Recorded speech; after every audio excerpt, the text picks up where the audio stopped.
Joe Lewandowski's welding business made him a wealthy and powerful man.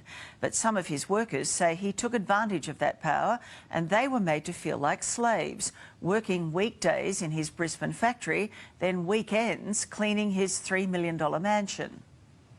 Joe Lewandowski, it's Chris Allen from The Current Affair, Joe. Just wondering if we could ask you a few questions about how you've treated some of your migrant workers. We are treated like slaves, and there's nothing that we can do. The fact that this was happening in suburban Brisbane, I think, is just appalling. Joe, we'd just like to ask you some questions. Surely you can answer them for us? Joe Lewandowski is the millionaire businessman who clearly doesn't want to respond to allegations that he treated migrant workers like slaves, workers like Phil Kabudlan. He told us that when he came here, he was a slave, so being a slave is just okay. And Mark Gallegos. We do some extra work that I don't like sometimes. Did you treat those workers like slaves, Joe? That was the allegation they've made.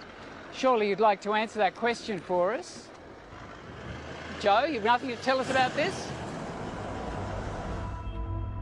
And we're scared. We're scared because he's always telling us that he will suck us. He promised us to make us a permanent residence. I think it was a shocking way to treat people. Journalist Mark Solomons has been investigating the claims for the Brisbane Times. This wasn't happening in some sweatshop in a developing country. This is happening in suburban Australia. We cannot work properly because we are tired, because not enough sleep at night. 7 years ago, Phil, Mark and 10 other Filipino workers were sponsored by Joe Lewandowski's business, High-Tech Welding, under the 457 visa scheme. The workers say Mr Lewandowski put them up in a 3-bedroom house he owns and promised them flights home. Some are sleeping on the couch, and me, I'm sleeping on the floor. What did you think of that? We're helpless. There's nothing we can do. We have to have the job in order for us to send money to the Philippines, to our family. While the accommodation may have been shocking, Phil says the workload was gruelling. He spent the week working as a welder in Mr Lewandowski's factory, and he says on weekends they were bused to Mr Lewandowski's $3 million mansion, where they were often required to work. We're doing gardening work. We're doing inside his house, doing housekeeping. We wash his cars. He has lots of cars, I think 4 or 5 of them. And then he has also a yacht. We also go there and clean his yacht. And why did you put up with these circumstances? He was promising us stability, prosperity, and permanent residency, but it didn't happen. They had all been forced to work doing these menial domestic jobs for full days every weekend, in some cases for months or even years. They were not paid for this work. When you talk to them, when they haven't got a camera pointed at them for posterity, you can pretty soon deduce that those smiling faces hide quite a lot of misery. After 6 years, Phil says he confronted his boss, recording the fiery encounter. For the last 6 years, we've been cleaning outside and inside your house. We've been doing laborage work. We've been cleaning your boat, and then... You know, like accommodation. A 1 room there, 4 person. Our room, 2 person. We're not even comfortable. Why you go somewhere else, like now? Oh, you've got free. I'm not ask you to stay there. And of course his justification was that he was giving you free rent. Yeah, he obliged us to work in his mansion, to do gardening and cleaning. Did you think that was right? No. You're always threatening us to off, you know, because we're just 457, and anything that you can do. What I do? I treat better. These two men also worked for Joe Lewandowski for over 12 months and found conditions hard.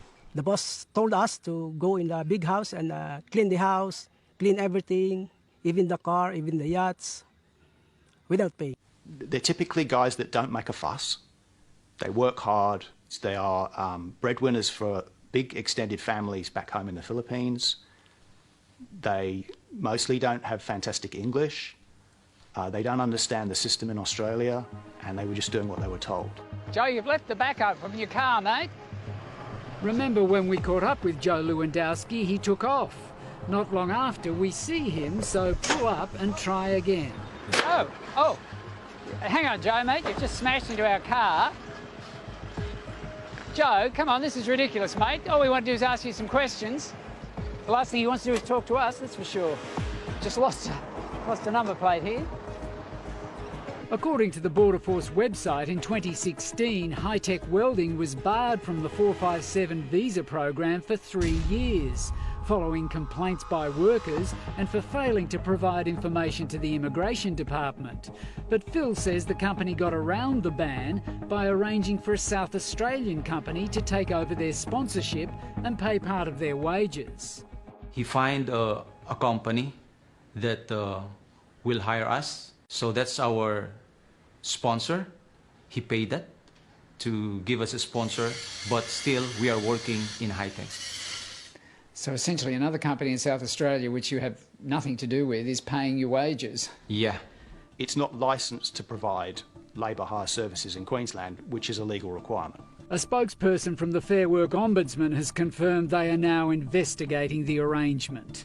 Phil says most of the workers he started with at High-Tech have now left. Some found work and stayed in Australia, others returned to the Philippines.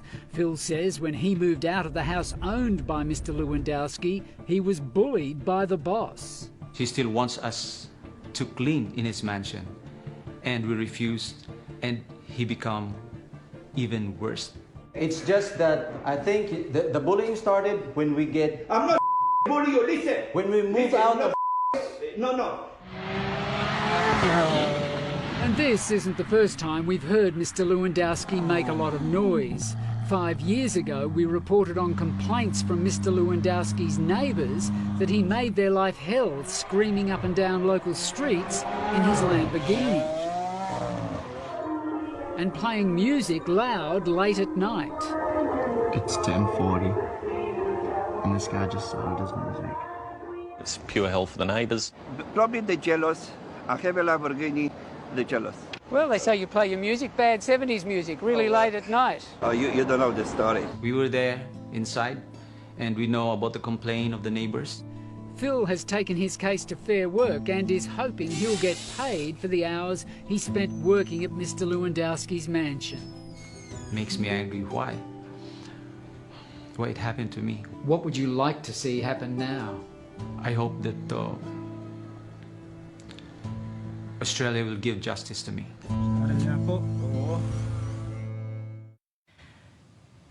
Phil's been diagnosed with stress and anxiety due to a toxic work environment. We put a number of allegations to Mr Lewandowski. He denied them all.